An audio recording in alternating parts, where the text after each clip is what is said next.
Bonsoir à tous, bienvenue dans Euronews Soir pour l'actualité européenne et internationale de ce vendredi 6 décembre. Voici les titres de ce journal.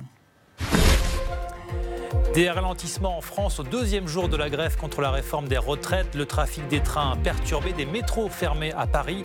Des perturbations qui vont se poursuivre ce week-end. Le gouvernement, lui, affiche sa détermination. Des images fortes, celle d'Angela Merkel dans le camp d'Auschwitz. C'est la première fois que la chancelière allemande se rendait dans le camp d'extermination où plus d'1 million de juifs ont trouvé la mort. Une visite symbolique dans un contexte de montée de l'antisémitisme en Europe. Notre reportage du jour nous conduira aux Seychelles, cette île paradisiaque où vous le verrez, les coraux souffrent du réchauffement climatique et de la pollution. Ils sont victimes d'un phénomène dit de blanchissement qui s'est accéléré ces dernières années dans les océans. Et puis des robes de la princesse Diana vont être mises aux enchères à Londres. Elles sont actuellement exposées dans la capitale britannique. Plus de 20 ans après sa mort, Lady Di suscite toujours autant l'admiration. Bienvenue pour commencer donc direction la France où la mobilisation se poursuit contre la réforme des retraites. Des grèves ont à nouveau perturbé aujourd'hui le trafic des transports et les syndicats appellent à une nouvelle journée d'action interprofessionnelle. Le gouvernement, lui, garde le cap de la réforme. On fait le point avec Stéphane Amalian. La grève contre la réforme des retraites en France s'est poursuivie ce vendredi après la mobilisation massive de la veille. Les perturbations ont touché notamment les transports. Près d'1 cheminot sur 3 était en grève. Seul un train sur 5 circulait en Ile-de-France. 90% des TGV et 70% des TER ont été annulés sur le plan national. Au niveau du métro, même galère pour les usagers, 9 lignes étaient fermées à Paris ce vendredi. Le mouvement a obligé des milliers de personnes à prendre leur voiture. Résultat, vendredi matin, plus de 300 km de bouchons étaient comptabilisés en Ile-de-France, 500 km en fin de journée. Le Premier ministre Édouard Philippe, qui s'est exprimé ce vendredi après-midi, a annoncé qu'il présentera l'intégralité du projet mercredi, sans renoncer à la principale mesure. La très grande diversité des régimes actuels, des 42 régimes de retraite actuels, ne peut pas perdurer. Ils savent qu'il faudra un jour renoncer à des régimes spéciaux qui ne sont plus compris. Ils savent même qu'au fur et à mesure, nous allons devoir travailler un peu plus longtemps. Je ne dis pas que c'est de gaieté de cœur, mais c'est ce qui se passe dans tous les autres pays comparables à la France. L'ensemble des partenaires sociaux vont être reçus lundi par la ministre des Solidarités Agnès Buzyn. Les syndicats appellent tout de même à une nouvelle journée de grève interprofessionnelle mardi 10 décembre. Alors on l'a vu, le gouvernement affiche sa détermination à mener à bien cette réforme des retraites qu'il dévoilera en détail la semaine prochaine. C'est une réforme hautement complexe et hautement sensible sur laquelle ont buté d'autres gouvernements par le passé. Le gouvernement Philippe va-t-il résister à la pression de la rue ? On retrouve dans la salle de rédaction Maxime Bios-Duplan. Maxime, c'est un véritable bras de fer qui est en cours. Eh bien écoutez Julien, pour l'instant le gouvernement français encaisse les offensives des opposants à sa réforme. Après la journée de ce jeudi, qui était un petit peu l'ouverture des hostilités, une deuxième journée d'action est lancée pour mardi. Pour les syndicats, la stratégie est claire. Il faut maintenir la pression au maximum. Ne surtout pas se reposer sur ses lauriers avec cette belle mobilisation, et ce jusqu'à obtenir des vraies concessions. Côté gouvernement, on dit que la colère des Français a été entendue. Emmanuel Macron est sur la même ligne, mais il dit qu'il reste déterminé. De toute façon, une rencontre avec les partenaires sociaux doit avoir lieu lundi. On verra bien alors quel est le ton de ces discussions. Ensuite, évidemment, les annonces que fera Édouard Philippe la semaine prochaine dépendront de la journée de mardi. Si à nouveau c'est un succès, il sera bien difficile pour le Premier ministre de ne pas lâcher un peu de lest. Sur l'année de bascule dans le nouveau système à points, par exemple, ça a déjà été évoqué par Agnès Buzyn. Conclusion, pas question pour le gouvernement de faire le mort, comme en 95 par exemple, puisqu'on parle beaucoup de cette année. On se souvient, Alain Juppé, Premier ministre de l'époque, avait tenu 3 semaines face aux manifestants avant de retirer une partie de ses réformes. Dans le reste de l'actualité, cette visite historique d'Angela Merkel dans le camp d'extermination d'Auschwitz en Pologne, un déplacement qui intervient sur fond de montée de l'antisémitisme en Europe et notamment en Allemagne. Laurence Alexandrovitch. En 14 ans de pouvoir, Angela Merkel est allée dans plusieurs camps de concentration, mais jamais à Auschwitz, en Pologne. Troisième dirigeante allemande à se rendre dans ce lieu, la chancelière veut envoyer un message alors que dans son pays, l'extrême droite ressurgit, refusant la culture du repentir. Angela Merkel a déclaré que la mémoire des crimes nazis est inséparable de l'identité allemande. Elle a insisté sur le fait que Auschwitz, situé dans l'actuelle Pologne, était dans une région annexée en octobre 1939 par le Reich et qu'il fut administré par les Allemands. Il est important de nommer clairement les criminels, a-t-elle déclaré. Nous, les Allemands, le devons aux victimes et à nous-mêmes. Dans son discours, elle a mis en garde contre la montée du racisme et la propagation de la haine, ainsi que contre l'antisémitisme qui menace les communautés juives en Allemagne, en Europe et dans le monde entier. Angela Merkel a promis 60 millions d'euros à la fondation Auschwitz-Birkenau pour le maintien du site où furent assassinés quelques 1,1 million de personnes, dont 1 million de juifs. En Algérie à présent, un dernier vendredi de manifestation avant la très contestée élection présidentielle de jeudi prochain. Une foule importante s'est rassemblée à Alger pour exprimer une fois encore son rejet du scrutin. Pierre Michaud. 42e vendredi de contestation à Alger et une mobilisation toujours plus importante une semaine avant des élections présidentielles qui divisent l'Algérie. L'héritage post-Bouteflika est loin d'être évident. Depuis fin février, le Irak ne faiblit pas. Lachemi Bellossine est un avocat basé en Suisse, président d'Algériens sans frontières, un collectif rassemblant des personnalités algériennes.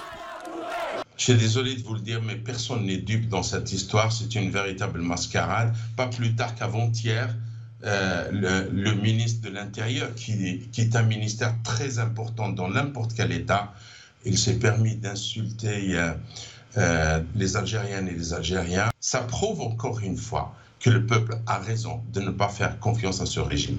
Lachemi Bellossine, comme les manifestants, s'oppose à une élection destinée, selon lui, à régénérer un système politique au pouvoir depuis l'indépendance en 1962. Les 5 candidats ont tous fait partie du système Bouteflika. Ces 5 candidats n'ont pas été capables de mobiliser 1000 personnes. Ça veut tout dire, à mon avis. Ma réponse, elle est très claire. C'est des marionnettes, c'est beaucoup plus l'expression de 5 groupes puissants qui sont en train de s'affronter entre eux via cette mascarade d'élection. Je n'y crois absolument pas en leur candidature. Pour le peuple algérien, bien décidé à tourner définitivement la page politique, le combat continuera bien au-delà de cette élection présidentielle. Dans l'actualité également, l'arrivée très remarquée à Madrid de Greta Thunberg, l'égérie du climat, qui est venue participer au débat de la COP25, la conférence sur les changements climatiques, qui se poursuit jusqu'à vendredi prochain.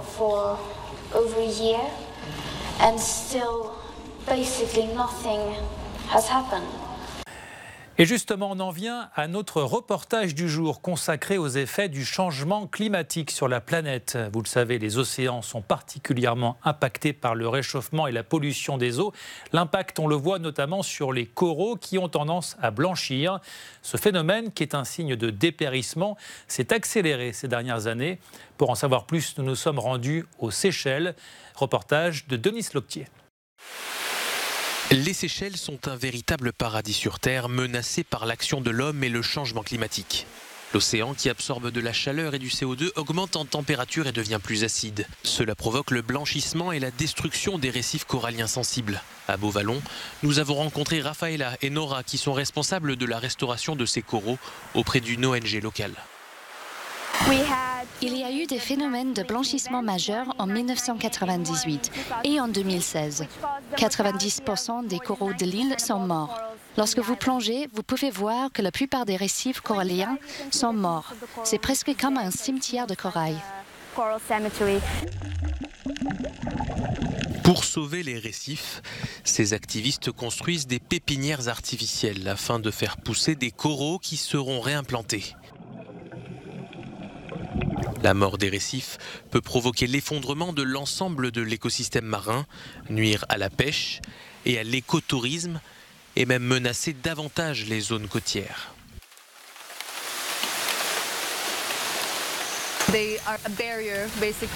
Ce sont des barrières pour les vagues avant qu'elles n'atteignent la terre. Donc si les récifs disparaissent, cela peut créer de gros problèmes pour les Seychelles, en termes d'érosion, d'inondation et au niveau de l'apparence des plages.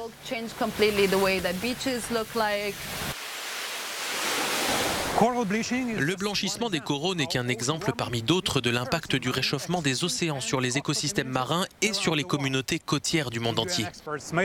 Les experts de l'ONU ont clairement indiqué que le réchauffement planétaire au-delà de 1,5 degré allait modifier radicalement les océans, les calottes glaciaires et les glaciers. Les scientifiques appellent à une action urgente pour réduire les émissions et aider les plus vulnérables.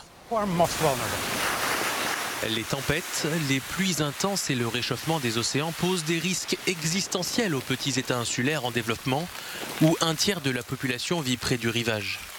Comme l'indique le groupe d'experts intergouvernemental sur les changements climatiques des Nations Unies, la destruction des coraux en eau chaude et la montée du niveau de la mer au cours des prochaines décennies peuvent avoir pour conséquence de rayer certains peuples de la carte.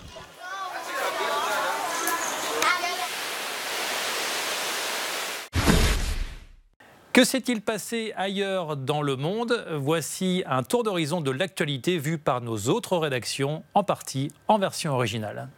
Resucitan a una mujer que había estado 6 horas en parada cardíaca. Notre bureau espagnol revient sur ce miracle médical dans un hôpital en Catalogne. Une jeune Britannique a été sauvée par des médecins après un arrêt cardiaque de 6 heures, conséquence d'une hypothermie sévère.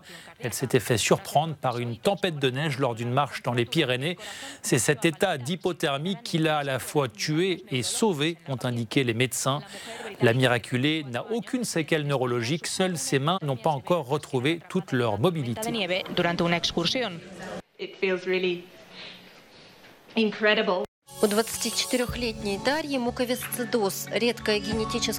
Notre bureau russe a enquêté sur ces personnes souffrant de mucoviscidose et qui demandent d'avoir accès aux médicaments de l'étranger. Plus de 200 000 personnes ont signé une pétition en ce sens. Il y a plusieurs années, les autorités ont décidé de privilégier les médicaments fabriqués en Russie. Mais les malades estiment que ces génériques sont moins efficaces que les médicaments importés. Ils veulent vivre le plus longtemps possible. Voilà leur message au gouvernement russe. Rote Socken zum Nikolaus. Auch Berlins Panda-Zwillinge dürfen sich über eine... Enfin, notre bureau allemand s'intéresse aux pandas jumeaux du zoo de Berlin qui s'apprêtent à célébrer leur premier Noël. Ils sont âgés de 3 mois et pèsent déjà 5 kilos. On ne connaît pas encore leur sexe ni leur nom. On devrait le savoir la semaine prochaine. Les parents de ces 2 bébés pandas avaient été prêtés par la Chine il y a 2 ans. Je nach Entwicklung frühestens Anfang 2020 zu sehen sein. Plus de 20 ans après sa disparition, la princesse Diana suscite toujours autant l'admiration. Lady Di, l'incarnation d'un glamour parfois rock'n'roll, en décalage avec l'image de la famille royale britannique, mais un look tant adulé et photographié. Des robes de la princesse Diana sont actuellement exposées à Londres avant d'être mises aux enchères. Laurence Alexandrovitch. Si vous rêvez de vous glisser dans la peau d'une princesse, cette vente aux enchères est pour vous. Voilà les robes de Lady Di, vendues à Londres lundi. La plus iconique, cette robe de soirée en velours bleu nuit que la princesse portait lors d'un bal très spécial avec John Travolta à la Maison Blanche en 1985. Tout le monde se souvient de la jeune et belle princesse que le beau John Travolta faisait virevolter sur la piste de danse au son de Saturday Night Fever. Nancy Reagan avait invité Travolta à la demande spéciale de Diana. Elle avait le béguin pour lui, elle était une grande fan. C'était donc un rêve devenu réalité pour Diana de danser avec lui cette nuit-là.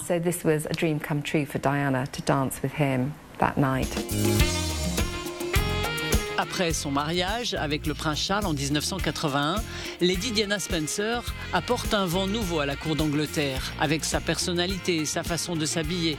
La princesse Diana, icône de la mode, est devenue rapidement la femme la plus photographiée au monde.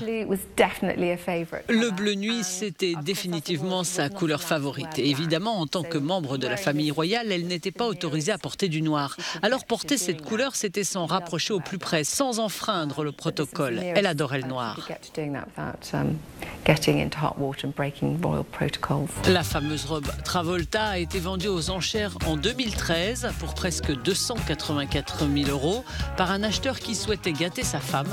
La robe est à nouveau en vente et pourrait flirter cette fois avec les 415 000 €.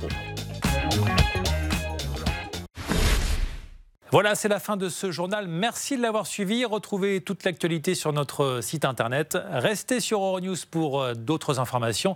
Très bonne soirée, très bon week-end.